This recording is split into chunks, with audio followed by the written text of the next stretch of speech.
This So I'll conference will now be recorded. go ahead and start the work session.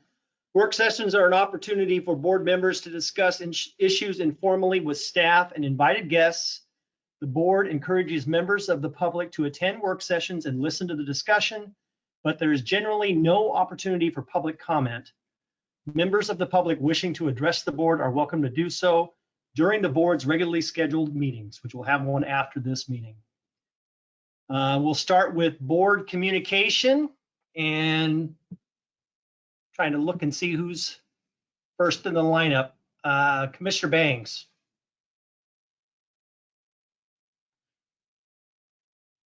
Good evening, everyone. I have had a busy week, starting with some wonderful conversations with Linda Crandall through the Northwest Seniors and Disability Services. It was a get to know you conversation, but it was a very enjoyable conversation. She is quite an advocate, and I loved speaking with her. I've had a few STR conversations and have a Zoom meeting scheduled this Friday. There's a lot of concerned citizens in regards to the future of our STRs in our county.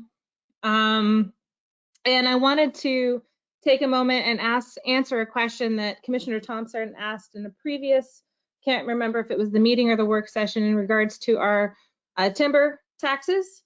And so I did a little bit of research this week, and HB 2379 is to eliminate the forest products harvest tax and impose a 5% severance tax.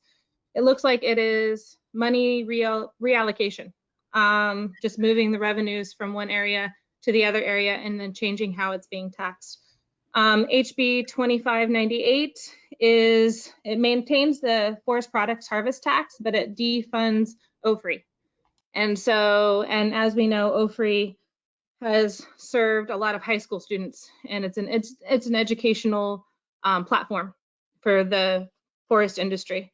And then HB 2389 basically makes the forest products harvest tax rate permanent, and it fixes it to inflation, which seems like a bit of a mess to me because of how much everything inflates and lowers. So other than that, very exciting.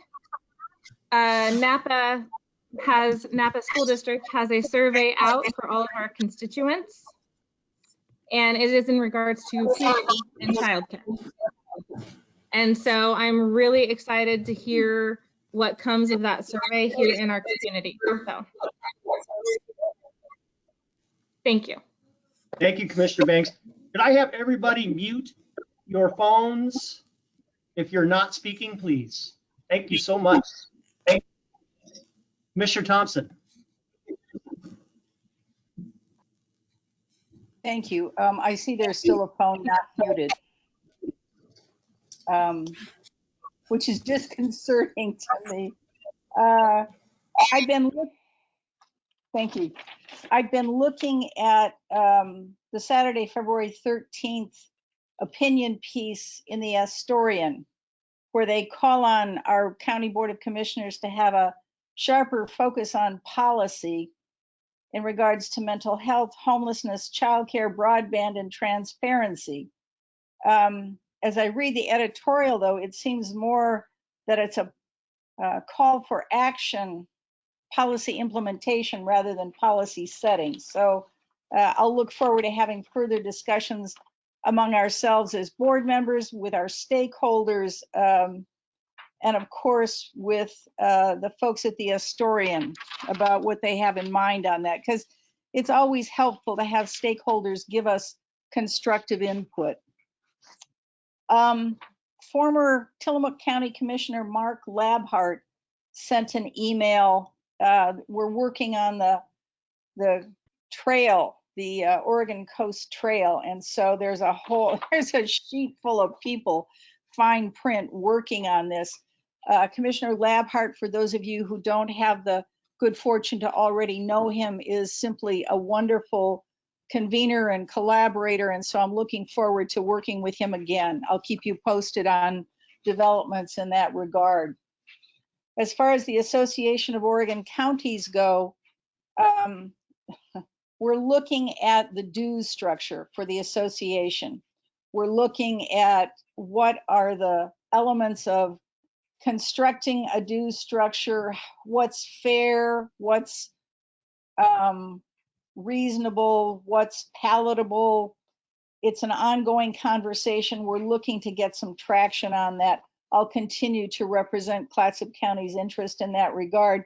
I'll just say, in my opinion, to have a strong statewide organization gives us much greater impact at the legislature with other federal stakeholders, helps us perform our jobs better as county commissioners, and just is all around a general good thing to be part of. So again, I'll keep you posted on that one. The community action team met. You'll remember that that's a 3-county regional organization. The concern, Columbia, Clatsop, and Tillamook County, Head Start, housing, weatherization program, bunch of stuff. They get money from Oregon Housing and Community Services. The reason that becomes a concern to us is that the community action agencies all over the state are looking at having their funding reduced by 20% with legislation currently pending in the legislature. There's a great concern for social justice, which I fully support, but I notice the definition of social justice is BIPOC, doesn't include poor people that are not people of color, and that works to our disadvantage. So we may need to have further consideration of this, because if our funding gets reduced because we don't meet a definition that fits a more metropolitan area, that's big trouble down the line. Thank you, Mr. Chair. That's my report. Thank you, Commissioner Thompson. I see Commissioner Webb joined us. I believe she did. There she is. Commissioner Webb. Yes, I am here. I'm sorry, I am without internet at home right now. No worries. Do you have any communications? How about, can I wait until the meeting? Absolutely. I think I will do the same. We've got a rather large agenda here for the work session, so let's go ahead and get started. Has everybody had an opportunity to look at the agenda?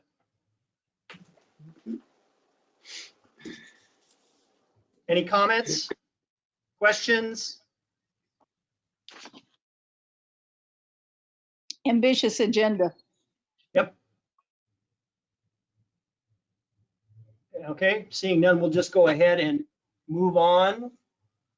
Next is the legislative update. We have 25 minutes scheduled for this. And is it, who are we joined by? This is Phil Short. I'm with West, and I'm via phone. I apologize about that, but we also have Ann. Wonderful. Hi, Ann. Hi, Phil. Perfect. Well, if it's okay with the commissioners, I was thinking we have 3 major areas that we just wanted to address in our allotted time. One was just an update on the revenue forecast that came in today.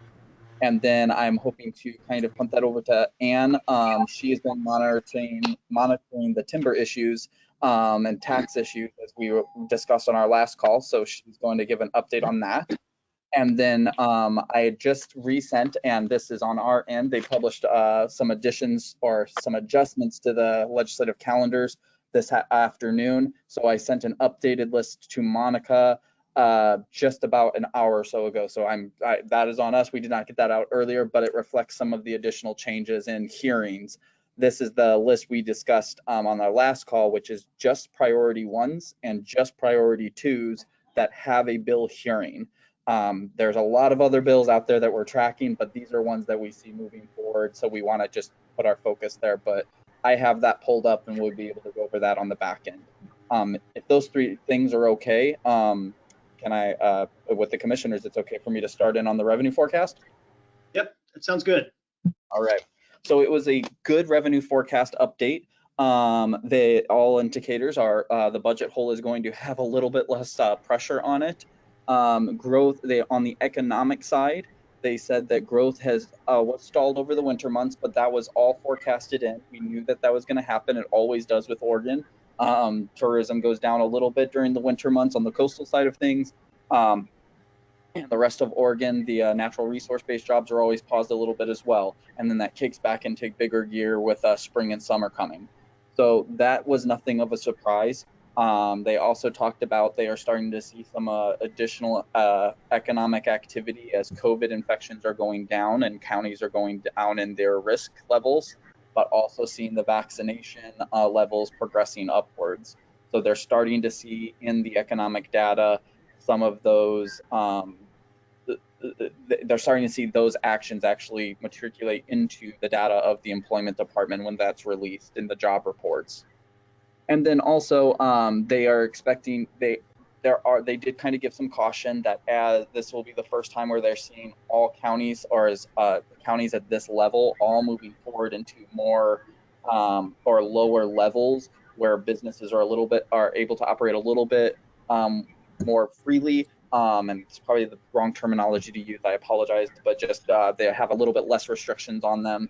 And then also as kids and schools start to reopen or phase in, there's just no data sets out there that says that they can point to see what that means 6 months from now in relationship to COVID numbers and stuff. So they're holding their breath that as we go through this slowly, that we can maintain that progression in reducing COVID infections and numbers, and still they're anticipating statewide to have in-person learning back by next fall.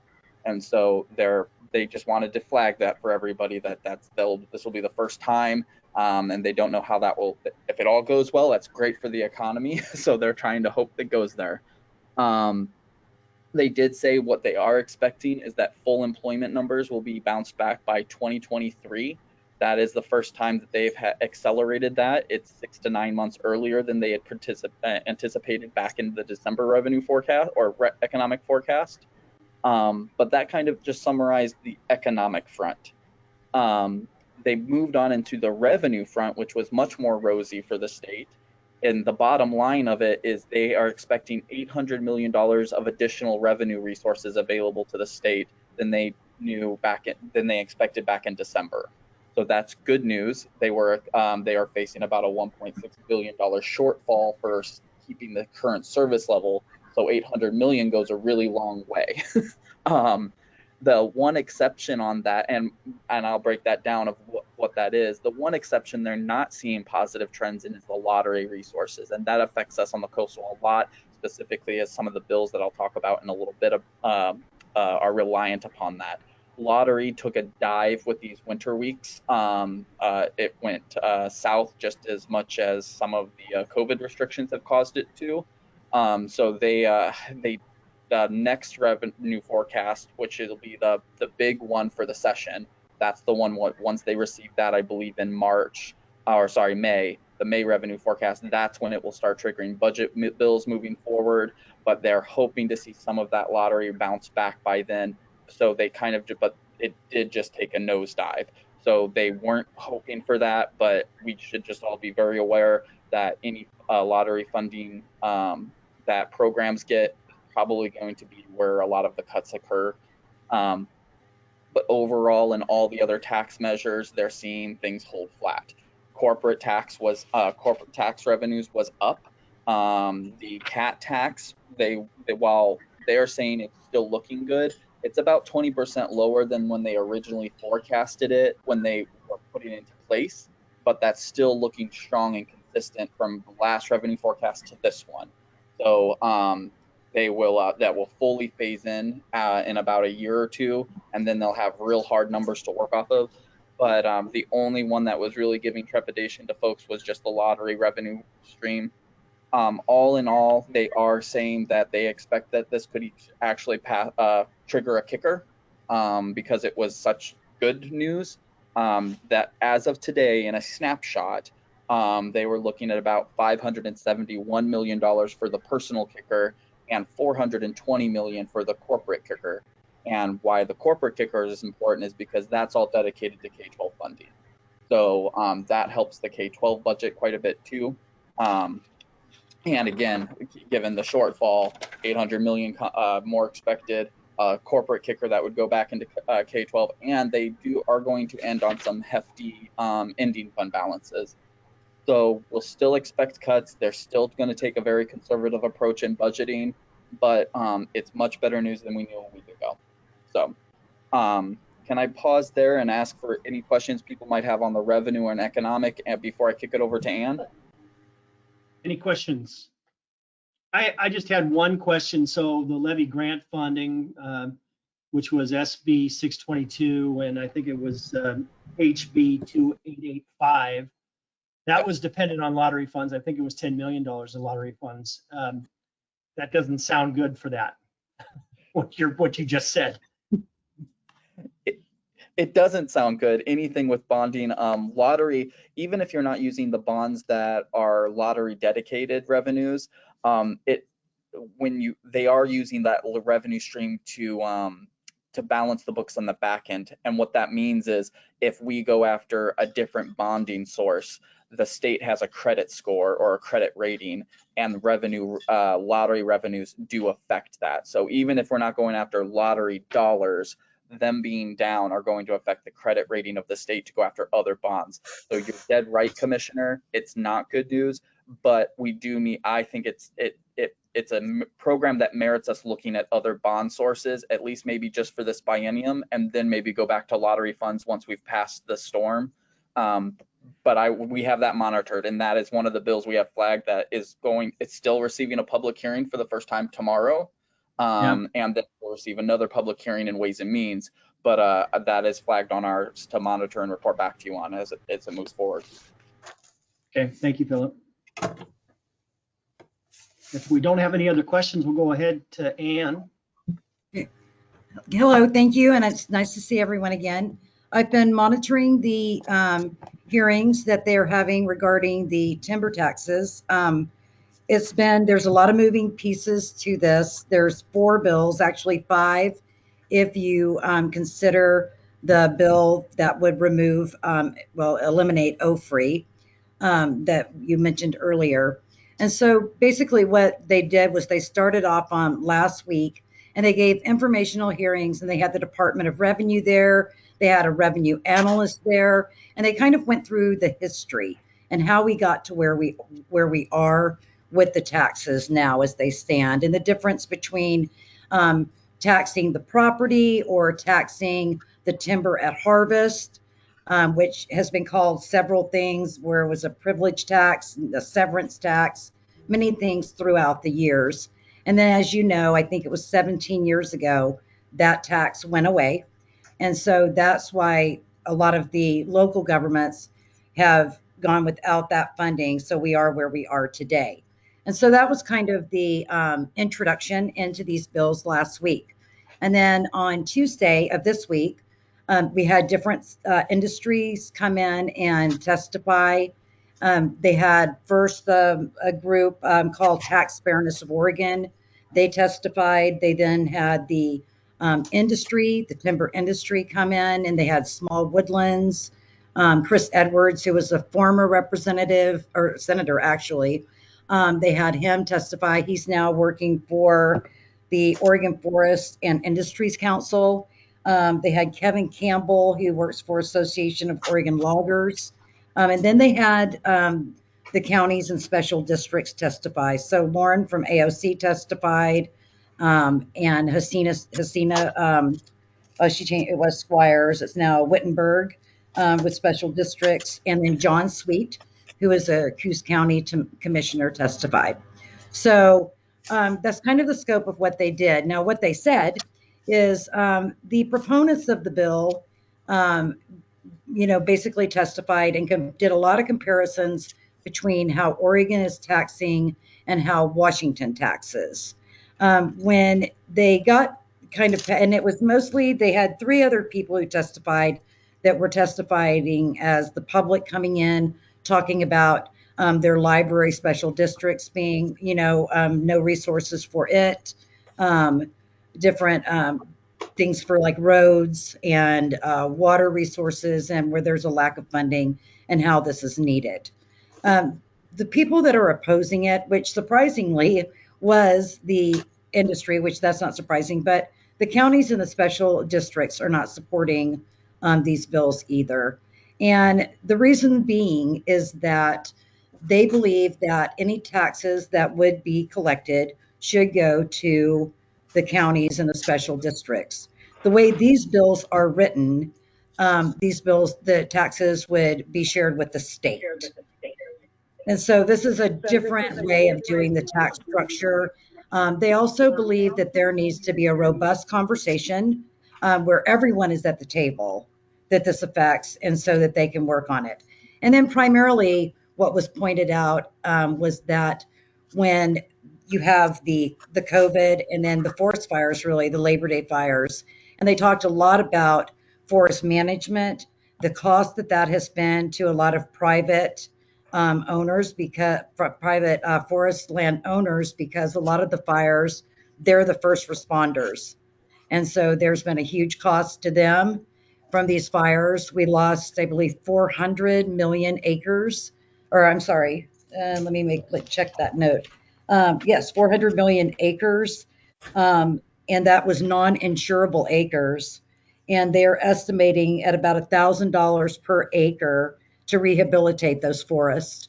So that, accompanied with the fact that we have the MOU that was signed last year that the governor came with, and then they passed the bill 1602, that is a agreement between the environmental groups and the timber industry.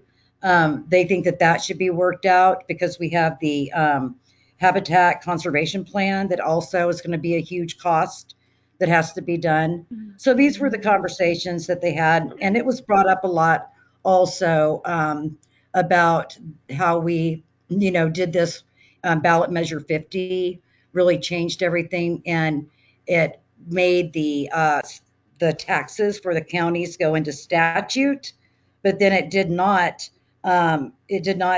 do any kind of changes into the property tax structure so that's how we ended up with this big revenue loss. So that's where we are so far. I do want to mention that, so as noted before, there's 4 bills. There's House Bill 2070, which will extend the private tax on forest forest harvest. That was filed by the governor. And then Representative Nathanson, who chairs the Revenue Committee, she filed basically the same bill. And that was House Bill 2430. Then House Bill 2389 makes the taxes levied on harvesting for product permanent. And then the one that we have heard the most about in the Capitol, well, now on Zoom, I guess, is Representative Holdy's bill. And it's House Bill 2379, which will impose the severance tax on timber at 5% permanently. And that's the one that is probably getting the most traction.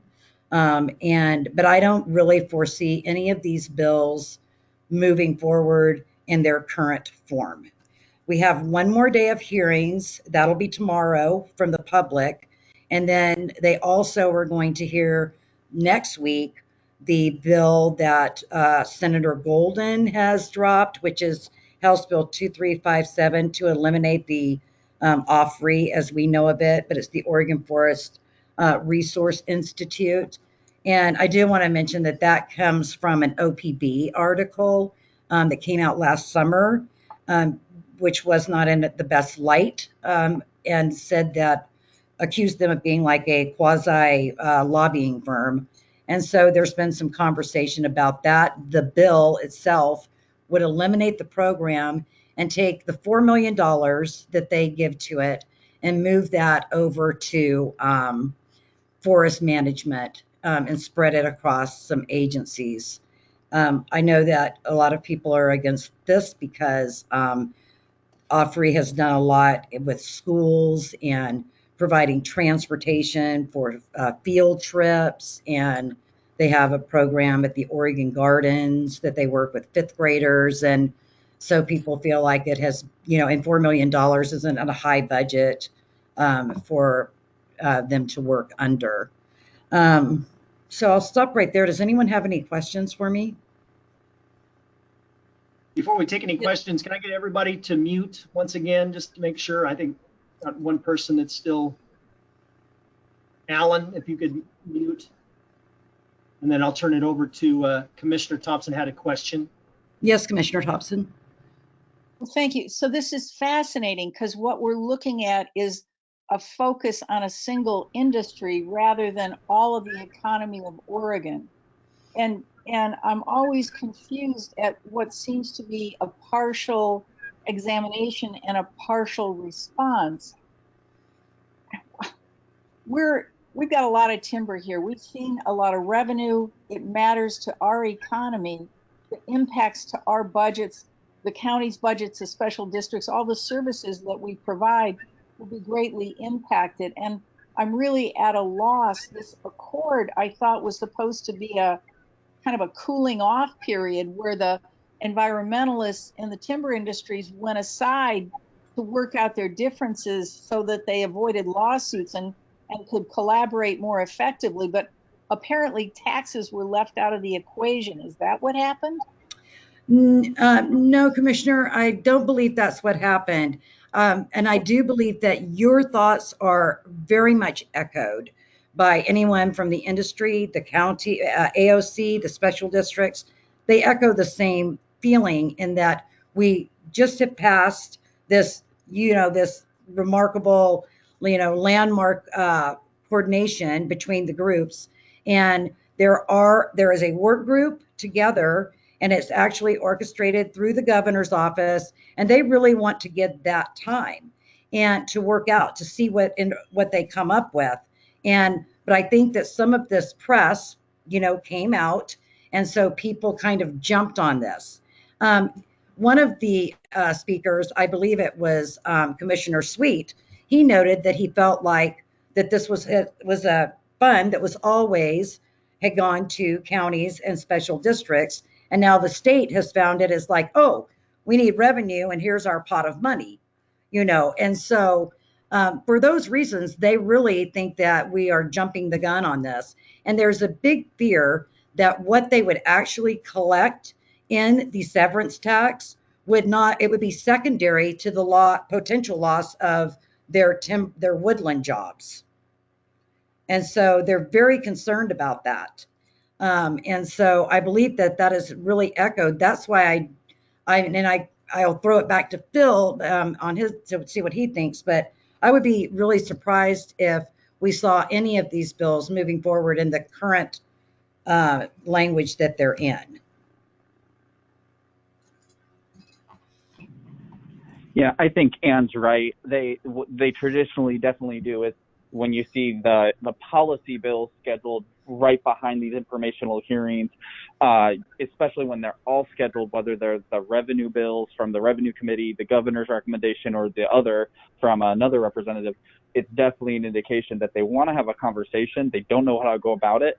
So they schedule these informational hearings from all stakeholders, all agencies, because they need to know how to move forward. And sometimes the answer is they just don't move forward, and they designate a work group during the interim to have these conversations.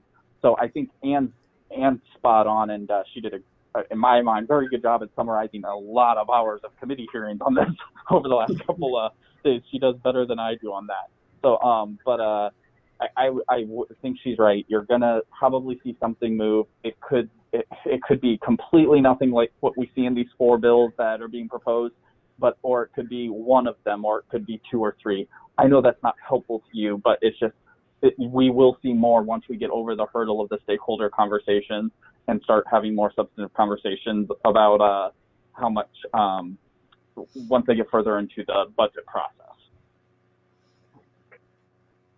So yeah, it's been really fascinating. I grew up in Coos Bay, so I remember I grew up during the days of the spotted owl. So if anybody remembers that, I probably am giving away my age here, but I grew up. So when they were going back through the history of it, I was like, oh, I remember that, and I remember that. But it's been really fascinating to actually watch. They started off and did an entire committee hearing of the history, and it started in the 20s. And so all the different changes that have happened to kind of lead, estimate that we have about $100 million in shortfall to local governments. And so obviously they need to come up with a solution, but I think that the industry and the local governments agree that they need to let the governor's office see what they can do with the MOU that they just came to agreement on last session. All right, Phil, that was all I have, unless there's any more questions. And I'm going to continue following this. So we'll have hearings tomorrow and then another group of hearings next Tuesday. So. Thank you, Ann. Any other questions from the commission? All right. All right. All right, commissioners. Well, so the last part that we would just like to update you folks on is just what we're seeing that are of our priorities 1s and 2s that have been scheduled. Tomorrow we have a hearing on Senate Bill 622, and as the commissioner you noted earlier, this is the $10 million lottery bond request to be deposited in the levy program grant fund. We have it as absolute support and a priority 1 for a lot of reasons. And I guess we were just looking at possibly seeking your approval of maybe working with Monica or Don and trying to draft a letter that we can submit at minimum.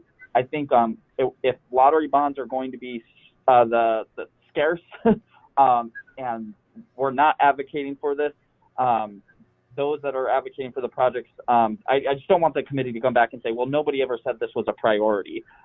They just assumed that it was a priority. I would like to, if it's okay with you, to draft a letter for your consideration saying that this is a #1 priority for the county. We would encourage you still moving forward. And if lottery bonds are scarce and you're going to be prioritizing them to the most important projects, we think this is one of them. And so, Bill, just so you know, yeah.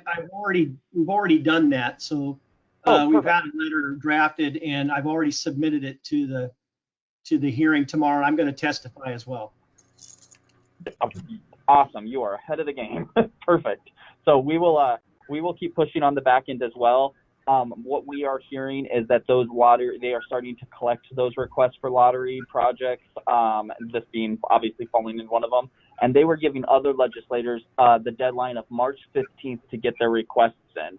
So I definitely could see them having this public hearing, and then we might not hear anything about it for a little bit.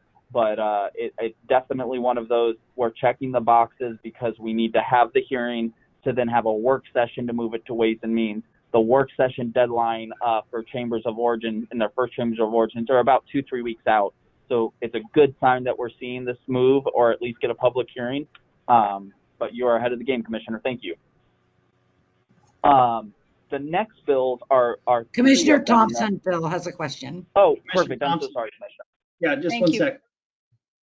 I haven't heard anything about Dogami, and when you talk about lottery funds, I have a sneaking suspicion Dogami is going to, they're going to look at those for funding Dogami as well, but I don't know. And if you're already planning on speaking to Dogami, I'm fine with that, but I wanted to raise it before you got through. No, that's a great question. So I don't, I'm pulling back up the budget I had for them. Part of me is saying that they are a very other funds driven agency, so they might not be as affected as we would think. So what they've done with Dogami, and you probably won't hear for a few, is because that committee has done the first round of Ways and Means hearings on that agency. There's usually 3 rounds. One is just hearing the agency, hearing what they're doing with their current budget, and as you are well aware, anybody's vocalized issues with the budget. And I think that the executive branch vocalized those well, or vocalized them well from their stance. And then they kind of put it to the side and they move through the rest of the round ones on the other agencies. So I don't expect them to start talking Dogami again until round 2. And that will probably be, if I'm remembering right, and I apologize, Commissioner, I will get this in an email to you. I believe there's about 6 other agencies left in that subcommittee to get through.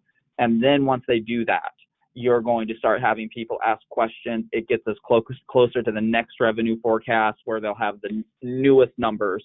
And then that's when you're going to see it's going to feel like famine or drought. You'll hear it the once, you'll hear nothing. And then the next time you hear it, it's going to be moving quick. So I I would expect probably after they get through the next 6 different topics of hearings, where that's going to come right back to the surface. And But I will Phil, give you I got to interrupt. We've got another item on the agenda that's going to take Not a some problem. time. So we'll will have Zach West back. You're going to be giving another presentation to us on Tuesday, I believe. Perfect, absolutely. And I will get this over in an email to you folks so that we can just summarize it that way for you. Great. Thank you Thank very you for much, having Phil. us. Thank you, Thank Ann. you. Thank you. All right, have a great night. Okay, we're going to move on to the next item, which is the Budget Committee appointments on page 4. Hi, Commissioners. I will try to be quick. This is just to inform you of who has applied. As you know, we have 2 vacancies. One is in District 3 and one is in District 4. So Commissioner Webb and Commissioner Bangs' districts. We, at the time that we put the packet together, we had only had 1 applicant for District 3, and that is Josh Marquis. Since then, we have had another applicant. She is she was on the Budget Committee last year. She filled an unexpired term. Her name is Danelle Davis. She has a business in District 3, and so we're just letting you know where things are at right now. We are planning to make appointments on March 10th. And so Commissioner Bangs, if you want to do some reaching out within your district, they can fill the form out online. We've been advertising this for a couple months now, but just haven't gotten a lot of traction. So that's all I have, unless there are any questions for me. Any questions for Monica? Commissioner Thompson? Just one thing, that Westport Sewer District, we've only got 1 person. That Yeah, those committees, the road district, we currently have 1 person who is on that committee, and then we had 1 applicant for that for the one of the other 4 vacancies. And then the Westport Sewer District, we still just have the 1 individual. Those are districts that oftentimes we don't get a lot of participation on those as well. The 4-H and Extension and rural law enforcement. Well, the rural law enforcement is the board consists of elected individuals, but the 4-H and Extension is the only other one that gets a lot of participation. So we continue to recruit, but we just don't have much involvement there. Okay, if we don't have any other questions, the next item is on our agenda is the short-term rental ordinance revisions and short-term rental policy discussion. I know we have a number of people that are on this meeting interested in this, and this is just going to be our first opportunity to kind of discuss and review. So there will be other opportunities, I assure you. Gail Hendrickson, you are on. All right, thank you, Commissioners. Gail Hendrickson, Community Development Director. And as Commissioner Aquila stated, we are going to be discussing short-term rentals this evening. And as you can probably tell from your attendance this evening and the 146 pages of public comments that were in your agenda package, there's just a tiny bit of interest in the community about this. So what's been happening is that over the past 7 months, code compliance, led by Rob Ledgerwood, who's one of our employees, has been conducting short-term rental quarterly meetings throughout Falcon Cove Beach, Arch Cape, and the Clatsop Plains area. And the purpose of those meetings was really threefold. First of all, to help the public better understand how our code compliance process works, but also for staff to better understand and hear the concerns of the communities. And then also to help staff identify areas where we could make procedural changes to how we implement and enforce the ordinance. And because we are limited on time, I'm not going to go into the background or address the public comments that were submitted, but there are 6 questions related to procedures and enforcement and implementation of the ordinance that I do need some direction from the board on this evening. And so I've put these questions up on the screen so everybody can see them. They're also included as Exhibit B in your packet. And so I'm just going to go straight into it. So the first question I have for the board is right now the county operates under 2 short-term rental ordinances. There's one that's specifically for the Arch Cape area that's been in effect since 2003. And then there's Ordinance 1801, which has been amended over the past 2 years, and that covers everything else in unincorporated Clatsop County. So my question for the board is, should those 2 ordinances be combined? And if we were to do so, we would obviously bring that back to you several times. And we would also maybe recommend that an ad hoc committee be appointed to help us reconcile these 2 ordinances.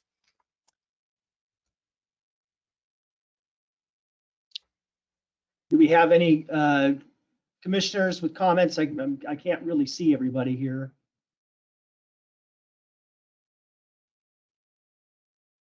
I think there'd be a lot of community interest in a proposal like that. I think there would be a lot of opposition to it. There may be some people who are for it.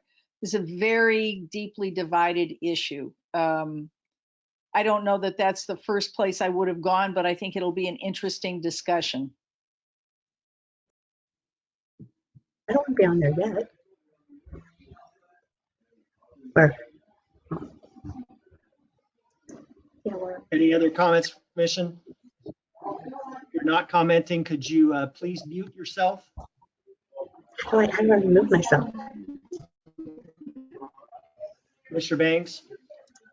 I just want to also follow up with what Commissioner Thompson just stated. I feel like that we do need some public input. I feel like it is a very deep, partially emotional issue, but also there's a lot of stakeholders here that I feel like having a committee involvement would be possibly a good thing.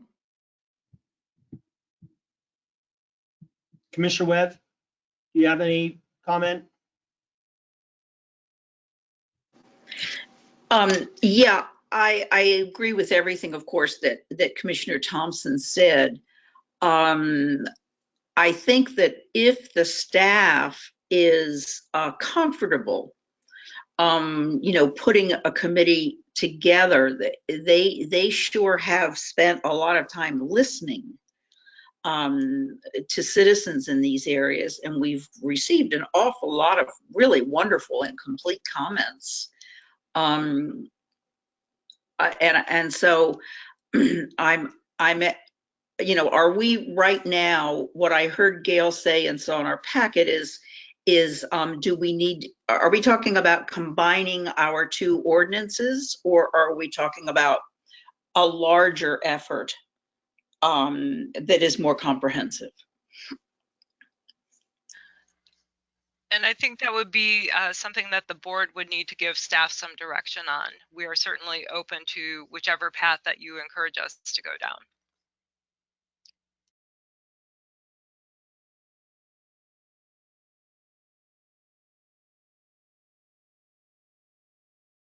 Okay. I mean, I agree with what Commissioner Thompson has said. We've had a very divided mix of comments, but it's really, I guess, difficult for me to give direction at this time on exactly what we should do. Okay.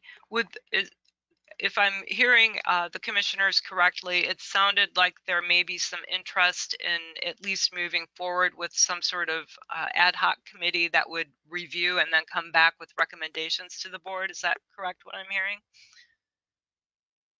Mr. Thompson? Thank you, sir. The issue that I saw with this, I mean, it was so clear to me how much everybody who wrote cared about this issue. Every single person has this passionate devotion to community well-being. There is not a consensus on what that community well-being looks like, how it's defined, none of it. There's no agreement. My concern about establishing a committee would be it would have to have a purview where it looked at what was state law, what were the sidebars. I've seen some things with the citizen advisory committees that have caused me great concern. There have been a number of proposals that have been in clear violation of state law and have been termed aspirational. Well, I don't have an aspiration to break the state law. And I think it doesn't help the situation when anybody thinks that their will or their whim or their idea or their passion, however we want to characterize it, can have the force of state law or county ordinance. So if we were to do this, which I think is a good idea to get input, I want to be crystal clear from the beginning what the legal parameters are so that we don't get into a big discussion where somebody's wish list or passion takes the committee down a road that will just have to be a dead end later on and waste a lot of staff time and effort, gets people all worked up further because they have the illusion that what they want can be turned into law. If we started from this is the law within which we operate, then I would be for something like that. Thank you.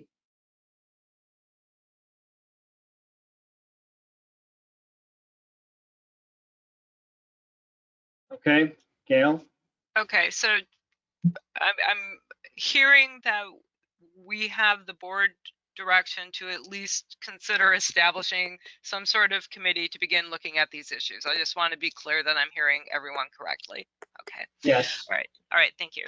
So then the second question, currently our permits are good for 5 years. Staff is requesting that be reduced to 2 years. Originally, when Arch Cape short-term rental ordinance was implemented, the renewal period was annually. So we would be going from a 1 year to a 5 year and now to a 2 year permit. Is that acceptable to the commission? Commissioner Can I ask a Thompson? question? Oh, go ahead. Commissioner No. Thompson, go ahead. No, please ask your clarifying question. I just wanted to ask what spurred the want or the need to reduce from the 5-year permit? What's the backstory in regards to that? Okay, so with regard to reducing the permit length, what we would want to get out of that is to meet the reason why we initially implemented this ordinance, which was to address health and safety issues. And so right now, over a 5-year period, unless somebody that we are aware of makes changes to the building, or if there's a transfer of a permit, we do not go back for 5 years to inspect that short-term rental facility. So by reducing that to 2 years, that means that we would be able to inspect, making sure that the fire extinguishers are still in place, that windows or doors have not been locked or blocked or removed, that they haven't maybe put in landscaping that reduces their required parking on site. So it's really more to enforce those health safety issues that the ordinance is meant to address. Excellent, thank you. That makes a lot of sense. Commissioner Thompson? Thank you, sir. And I wanted to say, when staff initially brought this to the board, staff suggested 2 years. 2 of the 5 commissioners wanted 2 years. 3 of the other commissioners wanted 5 years. So it was a close vote at that time. But those were board members. I mean, one of them said, oh, it's ridiculous to consider Airbnb a business, which kind of gives you a sense of the thought the thought process that board had. I think it's much more reasonable and realistic to go to 2 years. Now comes the matter of the fee. Well, everything costs money. If we're talking about staff time, because the fee is related to the staff time necessary to implement the ordinance. It isn't that somebody makes it up. All of our fees are closely correlated with the actual cost, as close as we can get to it. And I've been told that'd work a hardship. You know, I'm sorry for the hardship, but the offsetting gain in my mind is the assurance of public health and safety. So I think it's logical to assume, if I'm correct, that the fee is related to the cost of performing the inspections, that it remain $550 and that it be every 2 years for reasons of public health and safety. Thank you. I want to read a comment from Commissioner Toyoka, who couldn't be here this evening, but he did want to provide some input on this. Why is there not a uniform fee schedule? There should be an inspection fee for code compliance and safety. If permits were for 2 years, then it would give greater opportunity to ensure compliance. It would not pose a burden on STR property owners. Again, fees should be on a uniform schedule fee for the entire county, was his comment. Mr. Chair? Commissioner Thompson. Sir, how do we impact anybody else's fee? Is that what Commissioner Tioka is asking? I mean, because our county fees are uniform as much as we can make them, right? I'm afraid I don't understand the comment. Okay, so Commissioner Thompson, I think what Commissioner Toyuka is saying that if there's a separate fee for Arch Cape different from the rest of the county, they should be the same. And they are at this point. When we began implementing Ordinance 1801 countywide, then we did change all the permits, Arch Cape and the rest of the county, to a 5-year, $550 permit. Okay, and I haven't heard from some of the commissioners about the 2-year permit length. I would support the 2-year. I would support the 2-year. I would support it as well. This is Commissioner Webb. Okay, thank you. And then, as Commissioner Thompson pointed out, if we reduce the permit length to 2 years, do you want to keep the fee at $550? It does include their building codes inspection by us. It includes fees that capture the community development costs and the assessment and taxation costs, and also environmental health. And I provided a breakdown of the fees that the cities in the county charge, and that would place our fees roughly in the middle of all those fees. So not at the lowest end, but not at the highest end. Mm-hmm.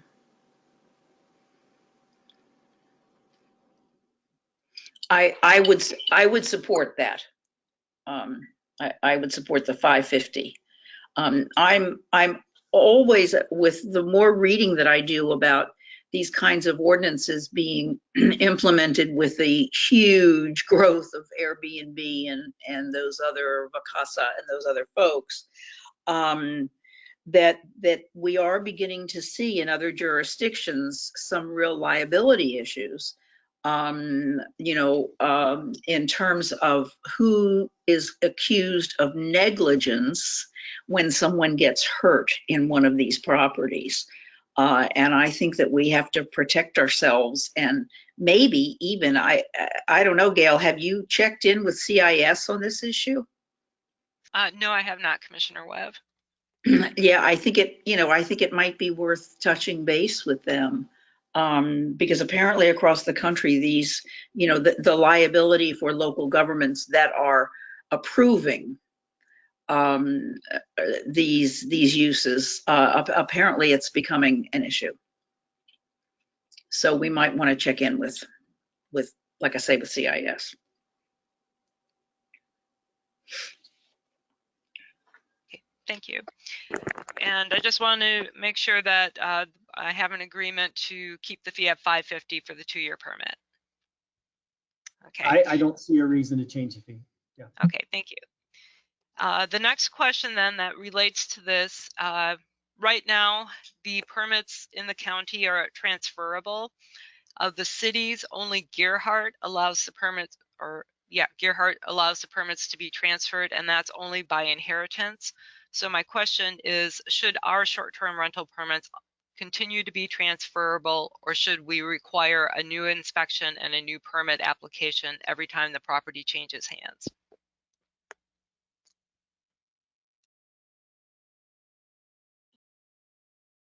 This is Commissioner Webb. I think that we should do the latter. I agree with Commissioner Webb. Yeah, one of the biggest questions I have in this whole issue is, I'm sorry, I'm here through my very small cell phone. Is Joanna on this call? whoops. Okay, well, apparently one of the big issues here is the issue of taking, that if you're, you know, when you deny or reduce the property rights on a property, it's often considered a taking. And I just wondered, you know, the extent to which we had been exploring that issue. Joanna has joined us here. Joanna? Yes, so it is a question out there. You know, once a property right has been granted, unless there's a good reason for removing it. Now, if they violate something like a code enforcement issue, then you can revoke a permit. I think if the question is whether it's transferable, that I don't believe is a takings issue, but it would require a little bit more research. So if the board is interested in that issue, I certainly would be willing to do that research.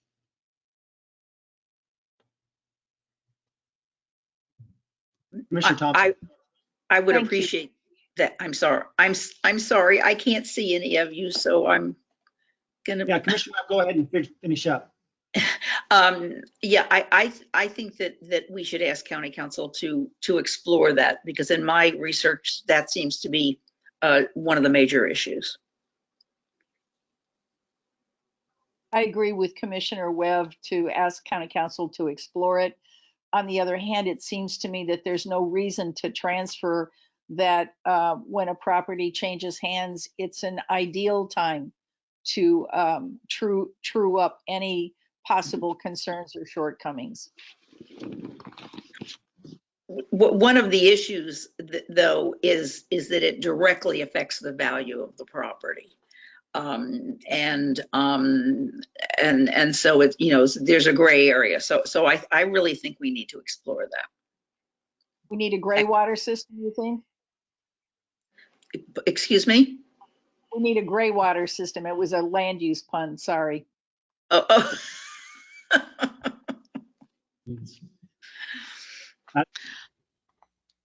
Okay, so we have two questions left. The fifth question is, staff had proposed a tiered level of enforcement, spelling out what are the highest priority violations, when a permit would be suspended for 6 months, and then if you continue to violate that, the permit would be revoked.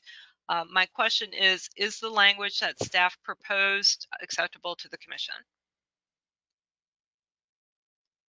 If I may, this is one of the most, thank you, sir. This is one of the most contentious issues. 3 valid strikes, and it's the validity issue. And I'm reminded that we perceive what we already believe, and so we see data that support our beliefs in our perceptions. So the perception of a violation may not be the same thing as a valid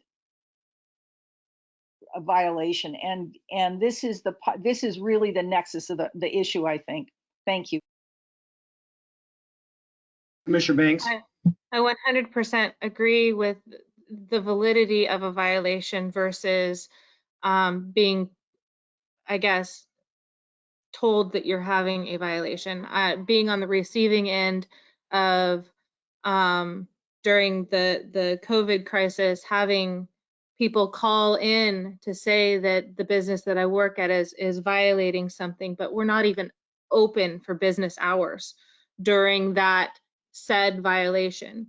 And so there leads this time of who said this, he said, she said issue. And so having validity of violation versus, you know, someone calling and saying it's a noise complaint.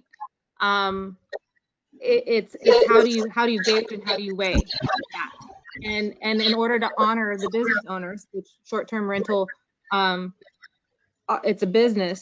In order to honor that, I feel like we need to outline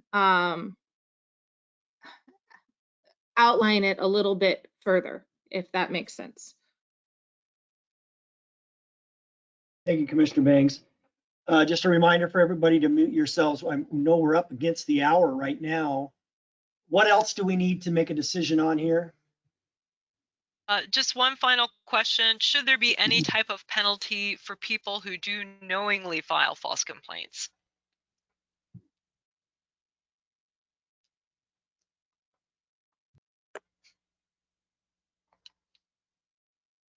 Thank you so much for bringing us the easy questions, Department Director.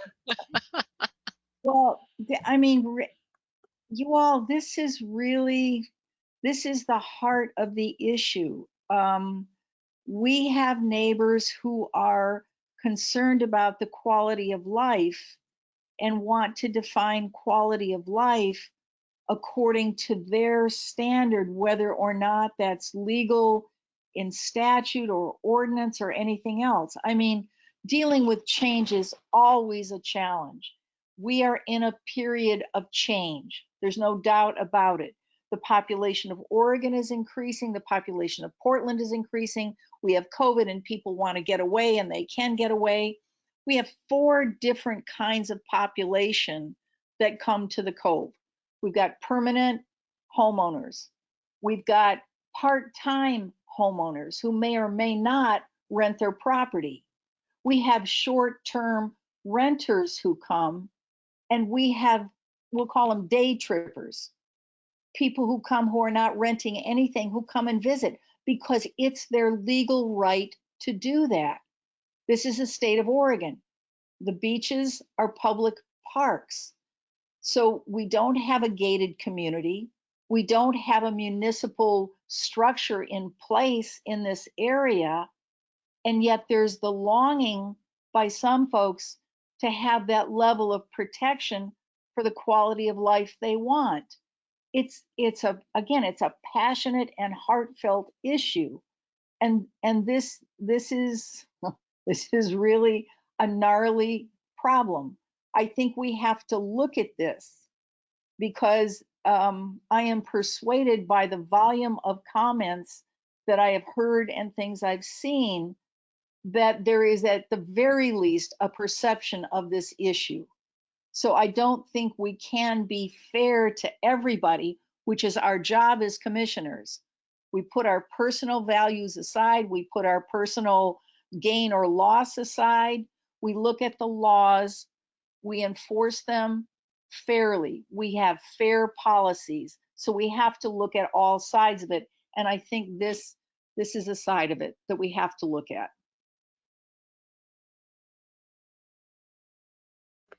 Okay. We run up against the hour and we have to move into the regular session. I mean, these are all very, very difficult and challenging questions. And I appreciate staff's time on this. I certainly don't have any opposition to pursuing all of these if the staff is able to do so. And at the same time, we want to bring this back so we can have another discussion because I think I need to see more myself to be able to make a full decision on exactly what we want to see in place. This is a very challenging thing. We have a lot of interest in this area, and I want to make sure that we do the right thing here. So I appreciate, Gail, your time, and I think the direction would be that we've all supported what the staff has done and what you proposed to this point. We want to see it come back to us. Yes, we will. Thank you, commissioners, for your time. Thank you, Gail. Well said, Mr. Chair. Thank you. And since we are ready for the regular meeting, we'll go ahead and roll right into it. The Board of Commissioners, as the governing body of Clatsop County, all county service districts for which this body so acts, and as the Clatsop County Local Contract Review Board is now meeting in regular session. Can the roll call be taken? Commissioner Bangs? Here. Commissioner Webb? Here. Commissioner Thompson? Here. Commissioner Toyoka? Commissioner Aquila, Here.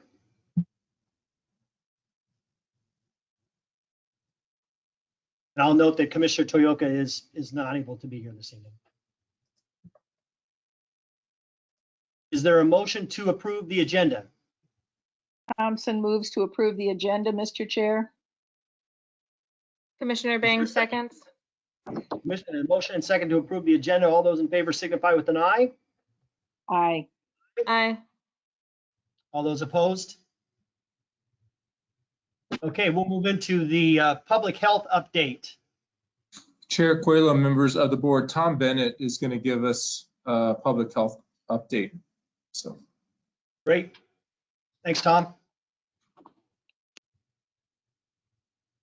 You're muted, even though your microphone's on.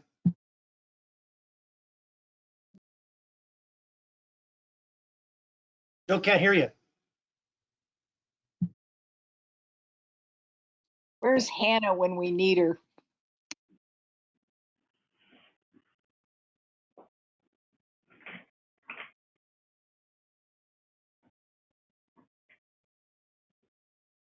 Yep, still not hearing anything. I think Don is having Tom come to his office. Okay. yeah, he's coming.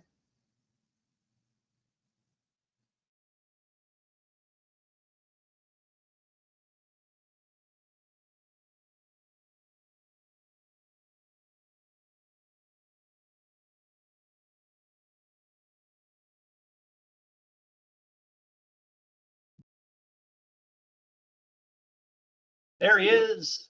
All right. There we go. Thank you. Okay, well, we just a few items. It's been an eventful couple of weeks for us. We earlier this week we had a discussion with one of the numbers folks at the Oregon Health Authority with the goal of getting our daily case counts of new COVID cases more in line and to kind of reduce the discrepancy we've been seeing that, as you recall, a few weeks ago, ended up in the county, ending up in a higher risk level than we had been anticipating because our case counts were a few cases off from the states, and there's a lot of issues about why those are, but in general, we're the county is going to be announcing cases closer to the using the database that the state itself does, so that we will hopefully going forward be more in sync with them, and these splits between case counts will not affect where we're going with the state's risk levels. Speaking of which, you probably saw we will be entering the lowest risk level restrictions beginning Friday. Those will be in place for the next 2 weeks, and we're hoping this is a trend that's continuing and that we'll be able to stay there for foreseeable future. We also had this week in our vaccine rollout issues with the delivery delays that are taking place really nationwide, and as a result, we canceled 3 of the events that were set for this week.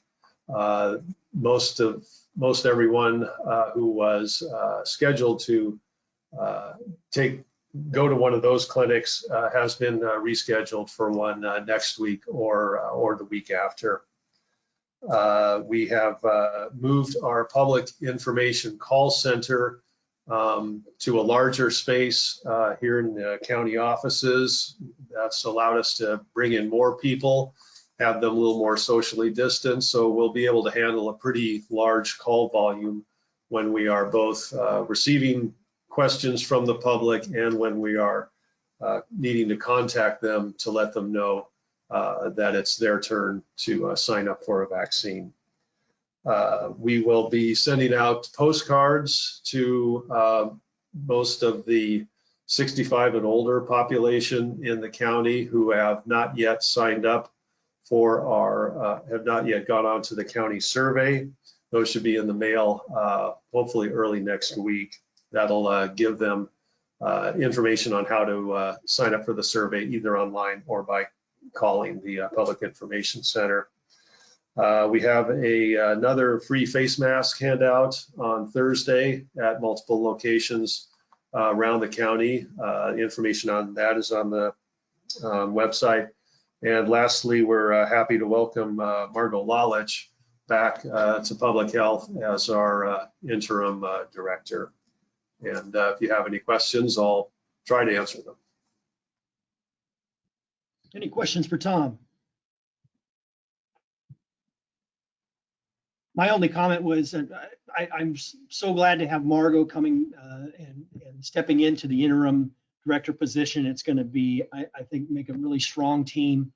But we've really done a great job, Tom and Tiffany Brown and Vincent Arts, trying to reschedule 1,100 people for vaccine clinics and doing answering all of the questions that have come in. It's been a huge lift for the county. And I just have to say, we've been very well represented by Tom and by Tiffany and Vincent in particular. And Jane Duncan has marshaled 200 volunteers to work these future clinics. Just a great effort on everybody's part. And the work is just starting because we're just getting, we're just at the tip of the vaccination effort here. And there's a long way to go. But as we get more regular doses in and things even out, we've got a good system in place. And so thank you, Tom, for the update. Sure. Commissioner Banks has a question. Well, I didn't have a question. I just wanted to make a comment. I'm thoroughly impressed. I personally went through the fairgrounds from start to finish, and how streamlined, how efficient, and how well timed the entire process was impressive to me. From beginning to end, being there, it was only a half hour. And that included the 15-minute sit and wait. And so I'm raving about our volunteers. I'm raving about the smiles that I saw, the preparation that I saw. I'm raving about it all. They did a wonderful job, and I am thoroughly impressed with the process. Thank you, Commissioner Bangs. It's great. I do think there's a lot of people that are very anxious to get their vaccine doses, and next week will be a big week because we will be receiving those doses that we were supposed to receive this week, and they'll be dispensing those. They'll be very busy for 4 days straight out there, so both at the fairgrounds and at Seaside High School. So great job. Next,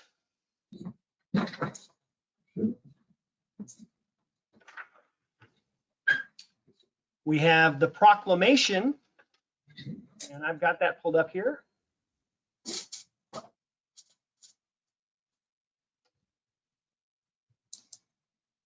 Can I read it, Commissioner Taylor? You absolutely can. Okay, I have to pull, it's page 188, right? Correct. Okay, I just want to make a note how absolutely excited I am about doing this for our kids. As a retired FFA advisor, this means a lot. It means a lot to the kids, and it means a lot to me. So the proclamation as read in the manner of proclaiming February 20th to 27th, 2021 as National FFA Week. Whereas FFA and agricultural education provide a strong foundation for the youth of America and the future of food, fiber, and natural resource systems. And whereas FFA promotes premier leadership, personal growth, and career success among its members. And whereas agricultural education and FFA ensure a steady supply of young professionals to meet the growing needs in the fields of science, business, and technology of agriculture. And whereas state, regional, county, and local governments are taking actions to address climate change, and that these efforts are led by elected officials and community partners. And whereas the FFA motto, learning to do, doing to learn, earning to live, living to serve, gives direction and purpose to these students who take an active role in succeeding in agricultural education. And whereas FFA promotes citizenship, volunteerism, patriotism, and cooperation. Therefore, we do hereby designate the week of February 20th to 27th, 2021 as National FFA Week, dated this 24th day of February 2021. Thank you. Well done. Do we need to take a vote on the proclamation?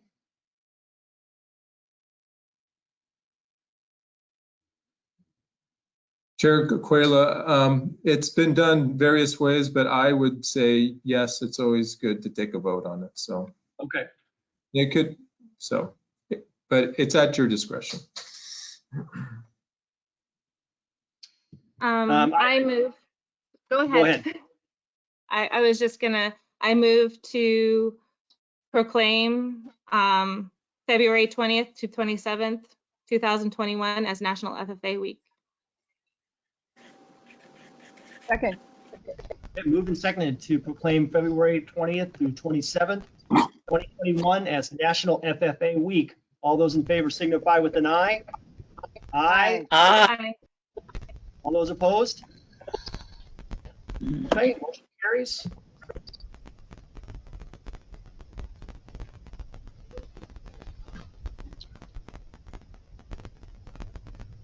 Commissioner Quayla, you're muted.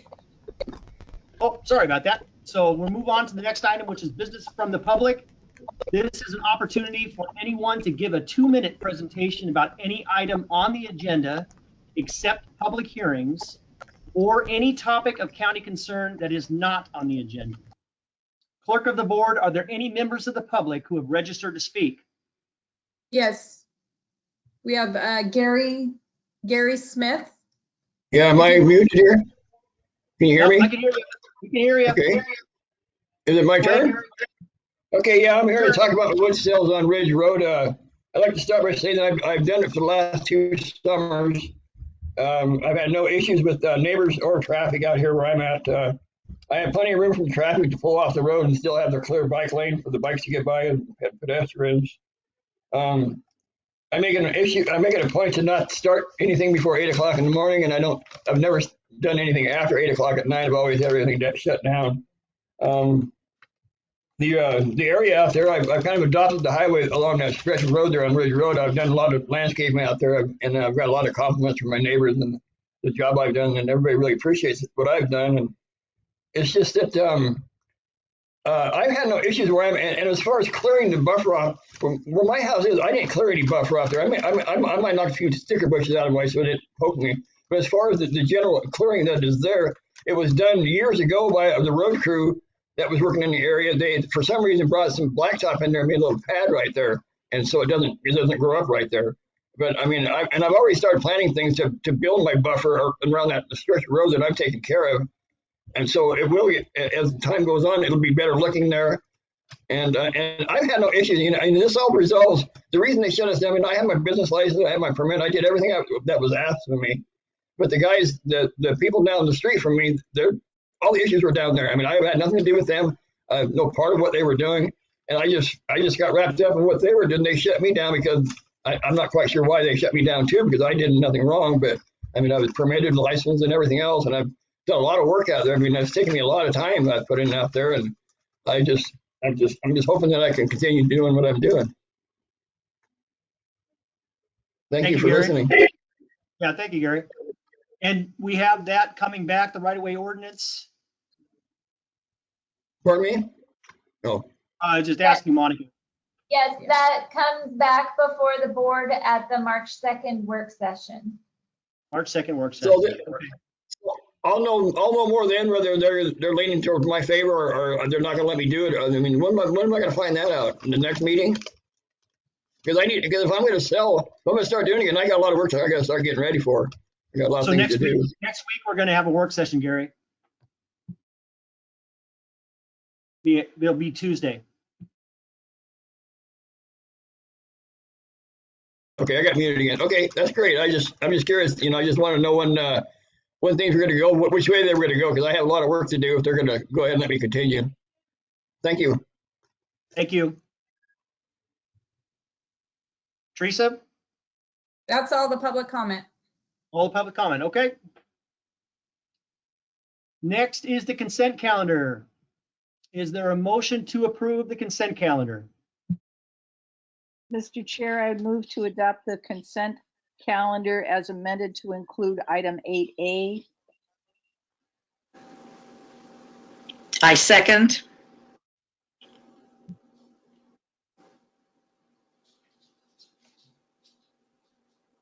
Chair, you're muted.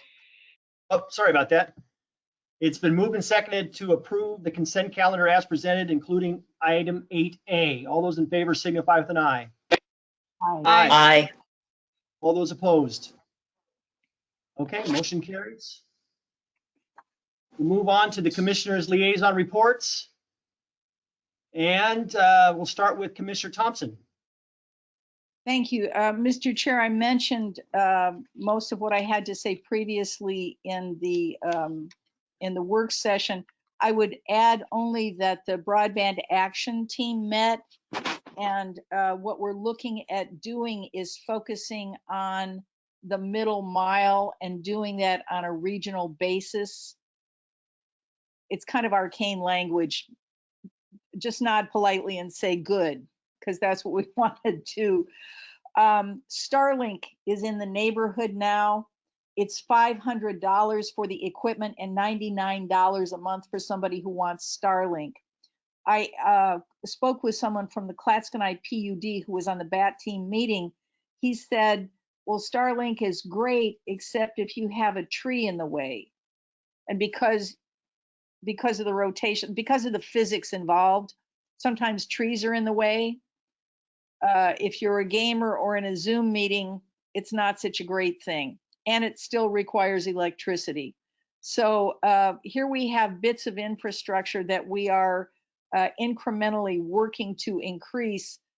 Everybody's crystal clear. If we don't have adequate broadband, the income gap between rural and urban continues to grow. The education gap continues to grow. The disparity in the provision of healthcare continues to grow. So we absolutely have to have broadband. Your commissioners and staff will be working on that in the county, in the neighborhoods, and in the region. Thank you, sir. That's my report. Thank you, Commissioner Thompson. Commissioner Webb.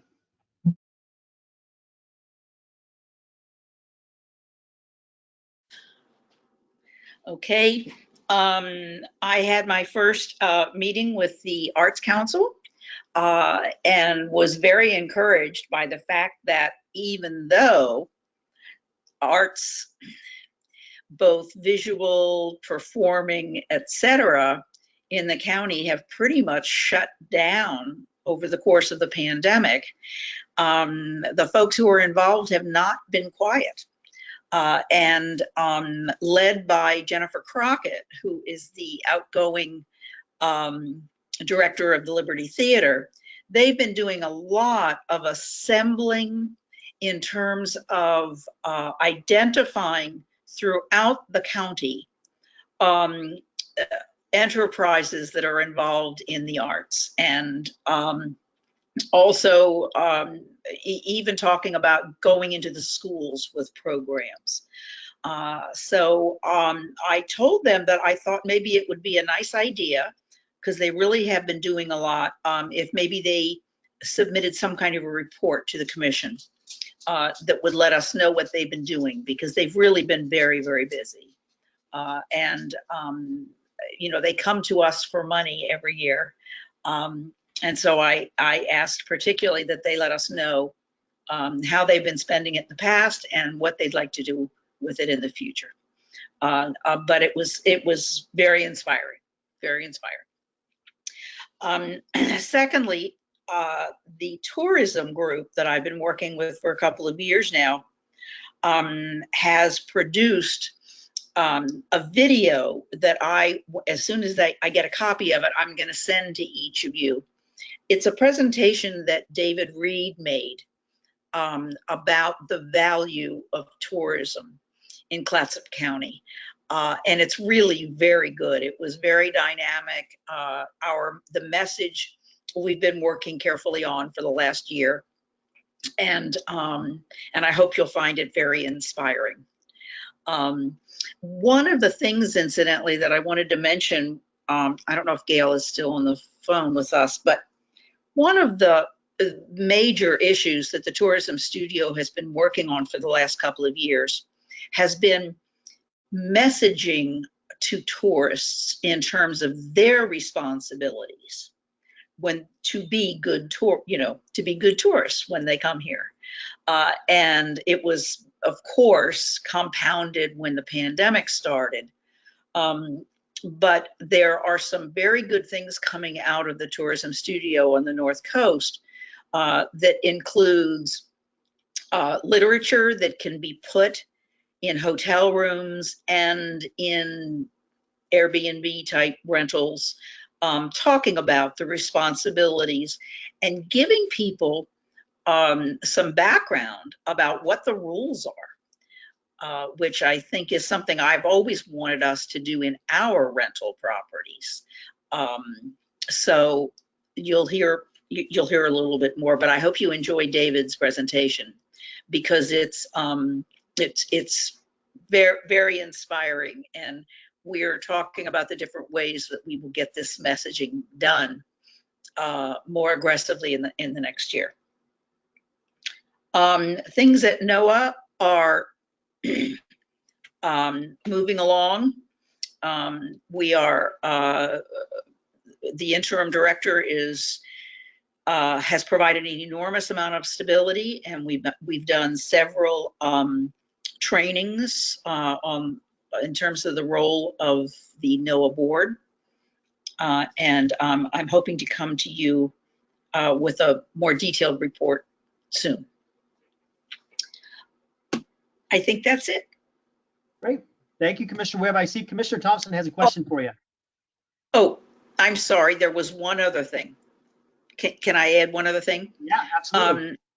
At the Forest Trust Land Advisory Committee meeting last week, ODF gave a wonderful presentation about their response to the Labor Day wildfires.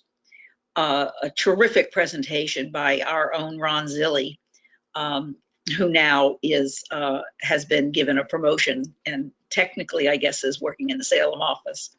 But it's a terrific report, and I'm going to see if maybe I can get a recording of it or a hard copy, because I thought it was particularly informative because they reacted to the fire immediately, not just to put it out, but to do the planning that has to happen once the fire is put out. And I really thought it was very impressive. So I'll make sure everybody gets at least a written copy of that. Thank you. I think that's it. My question was about education of people who are not renting either hotels or Airbnb. But if we're contemplating the whole population of visitors, the people who are, let's just call them day trippers. Right. I think that's an important segment to educate as well. Thank you, Mr. Chair. Thank you, Commissioner Thompson. Thank you, Commissioner Thompson. That's a great, that's a very important idea. We have talked about it a little bit in our parks, because we often have people day tripping to our parks, and make sure that we have signs and other information for people doing that. But that's a great addition. Thanks. Okay, Commissioner Banks. Good evening, everyone. I attended the CFTLC meeting here recently, and yes, it was about the Santiam reforestation and salvage logging process. I'm 100% impressed with our ODF employees, and knowing many of them personally, I was able to express not only the sadness that I share with them in regards to their forest, but also, you know, I mentioned it's a labor of love for them. Having many of them worked for multiple decades in the Santiam forest, they they've really come together to try to face this process in the best of their ability in regards to reforestation and salvage logging. And one huge nugget that popped out to me was within 48 hours of the fire actually starting, they were purchasing trees to replant with. Across private industry and across ODF, there has been a huge struggle because our nurseries provide the trees. And this event was catastrophic. And so I was able to reiterate to them just how on top of things that they were, and also just to thank them, because, you know, I donate my husband every summer to fighting forest fires, and they do it because they love it, not for the job. And so that was a good thing for me to be able to express with them, and also clarify some questions regarding the reforestation process. I had an HCP update. Currently it's in the federal NEPA process. And so that process is usually about a year-long process. I have requested the boundary and reserve areas so that we can see which taxing districts are going to be most heavily impacted. It was in preparation. Again, I can reiterate, I know many of us can agree with the premise of an HCP, but I really want to make sure that we do our due diligence for our constituents and really be as informed as possible in regards to future impacts, because in the average numbers that I'm receiving from projections is budget shortfalls in the millions, and that's disturbing to me. AOC canceled this week for our county college. That was really disappointing. I know that both John and I have really enjoyed county college and the process of getting to know folks, but sadly with our ice storm here and then the ice storms across the state, our internet services were just not built to be able to withstand that. And so county college has been rescheduled for March, which will be fun. I'm looking forward to it. And then FFA week, super excited about that. These kids, if you guys can at all participate or check out their live streaming that they've been doing and their website, I encourage you to do so, because right now these kids are facing a pandemic, and sadly, you know, they really need the boost of the adults in their lives to keep pushing forward. They're currently fundraising. They did an online Ag in the Classroom lesson plan, which takes a lot of bravery.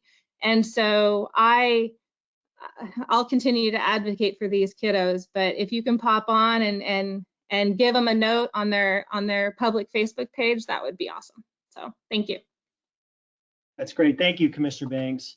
And thank you for your service on the Fair Board as the liaison. That's certainly an upgrade from the last liaison they had from the commission. That was you, right? That was me. So, Mr. Chair, could Commissioner Banks get that link sent out to us so that we can follow up with her good suggestion, please? Certainly, I most definitely will do so. And do express our thanks to your husband and to the rest of the foresters from the district. I know Ty Williams and others, they spent a lot of time fighting fires this summer and fall, and were away from home for weeks at a time. So we do appreciate their efforts so very much. I will reserve my comments. I think we've got a few things on the agenda, and I'll turn it over to the county manager. Chair Cuello, members of the board, I'll be brief. I did want to thank Mike McNichol for his leadership over the last 4 years. You know, he's provided deft guidance during this challenging pandemic time, and we're certainly going to miss him as he makes his way northward up to Grays Harbor, Washington. But I just wanted to really thank Mike for his service and for his contributions. And I just wanted to provide a little background regarding Margot Lalich, who will be the interim public health director and the local public health authority administrator. She is not new to the county. She's been here for a long time, and she was unemployed from 1998 to 2013, where she served as the public health preparedness coordinator, a public health nurse, and the director of public health. When she left in 2013, she went to the Multnomah County ESD, where she was the director of school health services. And then she had a stint over in Hawaii also. I think another interesting point is that she's worked all over the world in disaster and humanitarian relief efforts. And she will be joining us Monday. So we're excited to have her come and help us with our COVID pandemic response, but also just help us providing leadership to our public health team. And we have a great public health team, and she'll be a great addition. So that's all I have. Thank you, Chair. I echo your comments wholeheartedly, and we really do appreciate Mike for his 6 years of service here in Clatsop County. Wish him the best, and very pleased to have Margot and Dr. Holland on board. I think that this is going to be a really good team going forward, and appreciate that we were able to secure her so fast and have her come in. Next is the business agenda. We'll move on to the first item, which is personal service contract for boarding dock at Westport County Park, which is on page 228. All right, good evening, Chair and Commissioners. So I actually got 4 things on the agenda for you tonight, and it's all related to Westport. As you know, this project has been on my radar since 2004. I've been working on it, and we're finally getting to the point where we're going to build something and put a dock out there. If you haven't seen it, the dock that's out there and the boat ramp is in very poor shape. It was put in 1972, and it's far beyond any repair at this point. So anyway, the State Marine Board over the past few months, they kind of came up with some cash and said, we need to get this moving. We just finished our permitting process last year, so everything's in place. We have our Corps of Engineer permits and our DSL permits, the county permit. So we're ready to move forward, and we're in the process of it now. And so the first item with the boarding docks is we have a contract with K&G Manufacturing for the purchase of the 7 boarding docks. This boating facility, it's going to be quite a boating facility. It's going to have 49 boat trailer parking spots, 38 single car parking spots. There'll be a 2-lane boat ramp with 140 feet of boarding docks.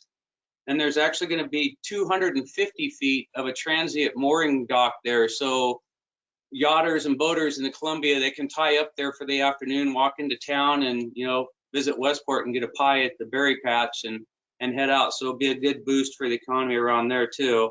And then of course we'll have a restroom and a park host and a paved parking lot, and it's going to be a nice setup when we get it done.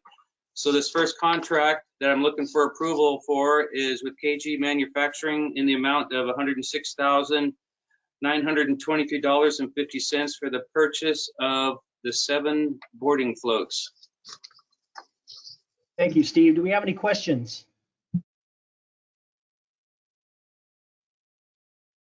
Okay, if not, do we have a motion?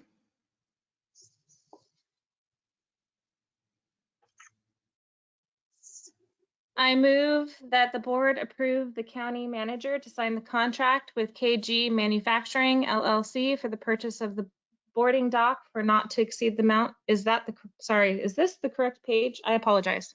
No, you're correct. Okay. Not exceeding the amount of $106,923 with 50 cents, and authorize the county manager to sign contract amendment. Second. Hooray. All right, it's been moved and seconded to approve the county manager to sign the contract with KG Manufacturing LLC for the purchase of boarding docks for a not to exceed amount of $106,923.50, and authorize the county manager to sign contract amendments. All those in favor signify with an aye. Aye. Aye. All those opposed? Okay, motion carries. All right. So on to the next thing. So another contract, this is with Oregon Precast, and this is for the purchasing of the concrete boat ramps. There's 34 tile sections that we're ordering, and something I didn't cover in the last part was we're working right now, working with the State Marine Board. I already had a meeting with Monica and Jennifer about this. The in-water work period is July 15th this summer, and it's to September 15th. So I'm actually working on another grant package right now we're putting in for the construction money. So I'll be coming back to you soon here. But the purpose is to buy all these items now so they're on station come June. So when the contractor rolls in July 1st, he has all his pieces so he can start construction. That way we don't have any delays in our in-water work period. So this next contract is with Oregon Precast for the purchase of the concrete ramp tiles that will go in the water. And this contract is in the amount of $82,975. And I'm looking for approval of this contract also. District. I move that the board approve the county manager to sign a contract with Oregon Precast for the purchase of concrete boat ramp planks for not to exceed the amount of $82,975 and to authorize the county manager to sign contract amendments. Second. Moved and seconded to approve the county manager to sign the contract with Oregon Precast for the purchase of concrete boat ramp planks for a not to exceed amount of $82,975 and authorize the county manager to sign contract amendments. All those in favor signify with an aye. Aye. Aye. Aye. All those opposed? Okay, motion carries. All right, Steve. All right, so the next item is the Oregon State Marine Board Facility Grant Intergovernmental Agreement 1670. And this is the grant that I received for the purchase of all these items. We got a grant award of $640,000 from the State Marine Board. The county has a cash match of $250,000, so the total project is $890,000. And I'm looking for approval of the grant agreement 1670 with the Oregon State Marine Board. I move that the board authorize the county manager to sign the Oregon State Marine Board Facility Grant Intergovernment Agreement 1670 to the amount of $640,000 for the purchase of components for Westport County Park Boating Facility Project and authorize the county manager to sign grant amendment. Second. Been moved and seconded to authorize the county manager to sign the Oregon State Marine Board Facility Grant Intergovernmental Agreement number 1670 in the amount of $640,000 for the purchase of components for the Westport County Park Boating Facility Project and authorize the county manager to sign grant amendments. All those in favor signify with an aye. Aye. Aye. All those opposed? Okay, motion carries. All right. All right. And the final item, so this is the fiscal 2021 budget and appropriations adjustment for Clatsop County Parks. So this is the budget adjustment for this grant for this project for the $890,000. Like I said, this, until we finished our permits, the State Marine Board wasn't really ready to move forward on it. And this all just came about back in January when I applied for this grant. We started working towards this, purchasing all the items and getting the grant agreement in place. So it wasn't budgeted last year when we should have done it. So it was kind of a last minute. So we have a budget and appropriations adjustment to cover these costs. And I'm looking for approval of that adjustment. I move that the board approve the resolution and order and schedule A for the budget and appropriations adjustment in the amount of $890,000 for the unanticipated Oregon State Marine Board grant for the Westport boating improvement purchases. Second. Moved and seconded to approve the resolution in order and Schedule A for the budget and appropriations adjustments in the amount of $890,000 for the unanticipated Oregon State Marine Board grant for the Westport boating improvement purchases. All those in favor signify with an aye. Aye. Aye. All those opposed? Okay, motion carries. Mr. Chair, could I ask, Mr. Absolutely. Meshke? Thank you, sir. Mr. Meshke, how many District 4 commissioners have you seen come and go, and you're still here, and you finally made this happen. God love you. You're just the best. I don't know. I've lost count. It's been a lot. Been a lot. Good for you. Well, Yeah, and this is, you know, it took a long time just to get through the land donation process. I mean, we started that in 2004, and then we ran into all the issues with the mill site and the contamination, and that didn't get resolved until 2014. So there was 10 years of that, just kind of dead time there. But since 2014, it's just one thing after another, just getting all the pieces and lined up, and the permitting took over 2 years also. It's been quite a process to get this far. The original plans, when we first started this, it was supposed to be an RV campground and a boat ramp, but then once we got into it, then we realized that a majority of that property is wetlands. And so our trailer area turned into a swamp, and that wasn't going to work. So we narrowed it down to just the boat ramp. Well done. I do want to express thank you for powering through. Thank you, thank you. From the constituents of Westport, I think that this is a huge boon for them. So I appreciate all of your hard work.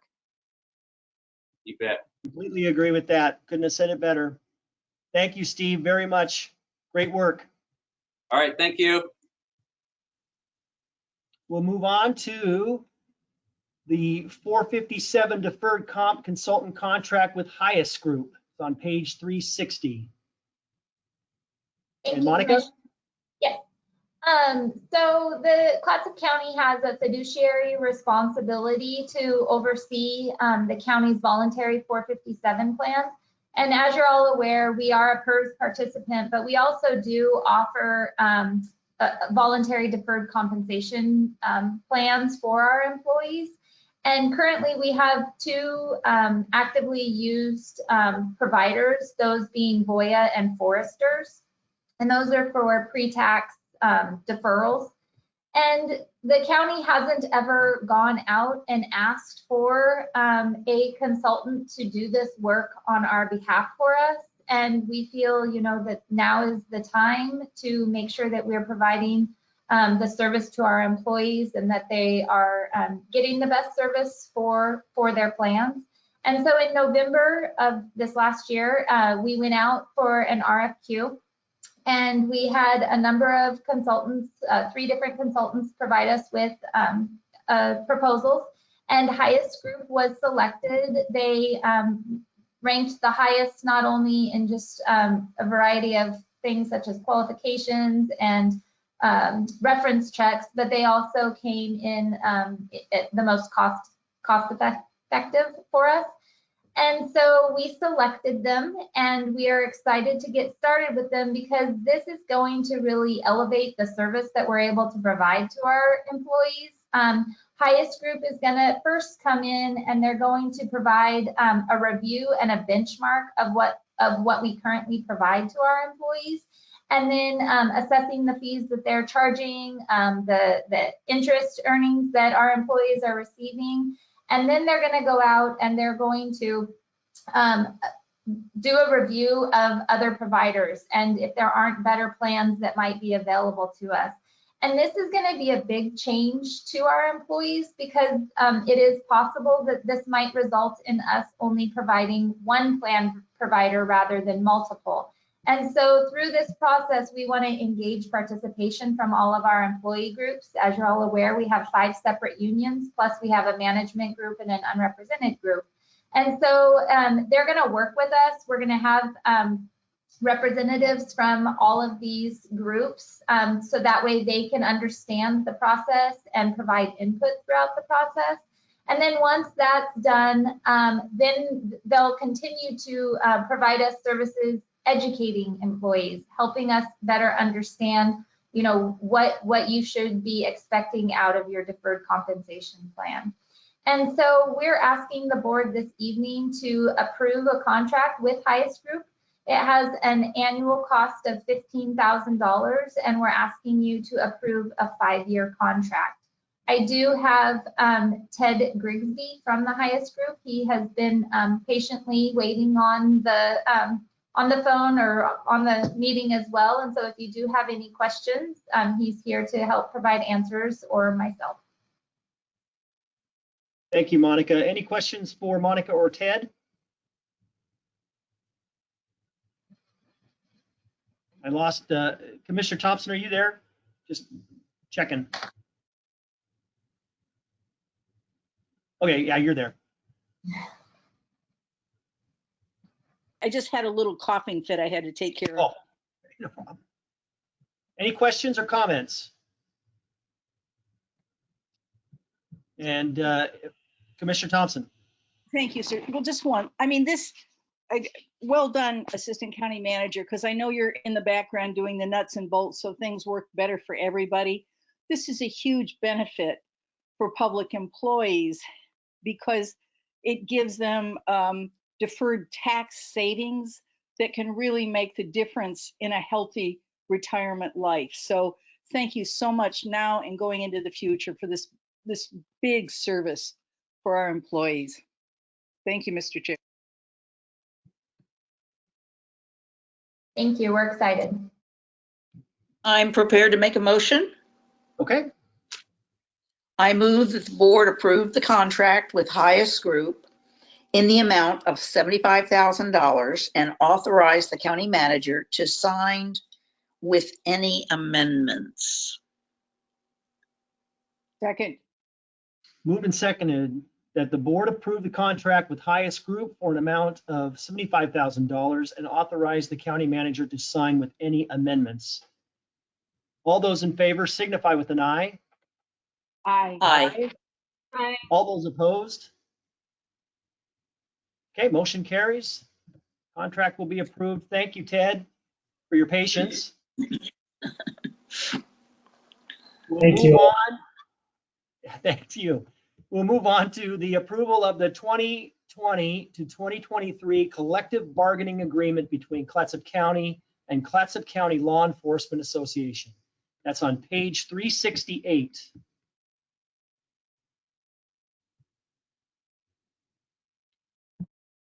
Kelly, I think you're on mute.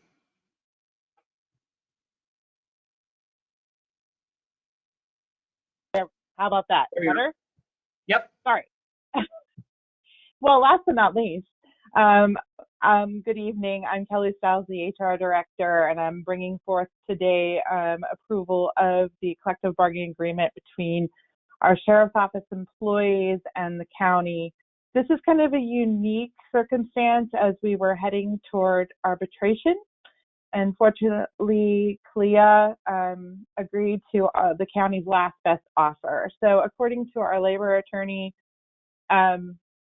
we need to approve the collective bargaining agreement as presented tonight. We do not have an option to go back to arbitration or mediation. But the information in front of you is very similar to what we settled on with FAPO, the Parole and Probation Officer Bargaining Unit, where we increased both the life insurance benefit and the accidental death and dismemberment benefit to bring this bargaining unit up with other employee groups within the county regarding those benefits. That was the only change of note in this contract. It is a 3-year contract. And other than that, I'm happy to take any questions you may have. Commissioner Thompson. Thank you, sir. Well, this seems like a wildly successful exercise in good faith bargaining. Hooray, well done on all sides. Are you ready for a motion? Yes. Okay, I move that the board approve the 2020 to 2023 collective bargaining agreement between Clatsop County and Clatsop County Law Enforcement Association and authorize the chairperson to sign the agreement.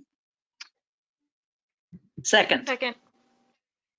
Moved and seconded that the board approve the 2020 to 2023 collective bargaining agreement between Clatsop County and Clatsop County Law Enforcement Association and authorize the chairperson to sign the agreement.